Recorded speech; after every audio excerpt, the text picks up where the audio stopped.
آج کی حدیث میں ہم جانیں گے کہ سورج گرہن کی اصل حقیقت کیا ہے۔ جس دن ابراہیم رضی اللہ تعالیٰ عنہ کی موت ہوئی، سورج گرہن بھی اسی دن لگا۔ اس پر بعض لوگوں نے کہا کہ گرہن ابراہیم رضی اللہ تعالیٰ عنہ یعنی حضور صلی اللہ علیہ وسلم کے صاحبزادے کی وفات کی وجہ سے لگا ہے۔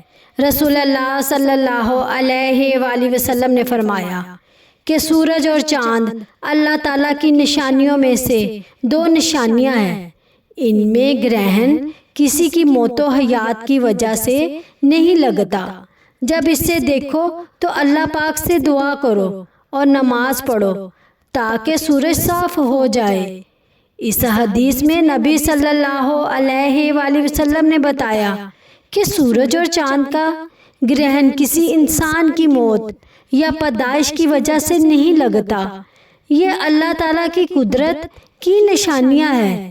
گرہن دیکھ کر ہمیں اللہ کو یاد کرنا چاہیے، دعا کرنی چاہیے اور نماز پڑھنی چاہیے۔ اسلام توہمات کی نفی کرتا ہے اور ہمیں ہر حال میں اللہ تعالیٰ کی طرف رجوع کرنے کی تعلیم دیتا ہے۔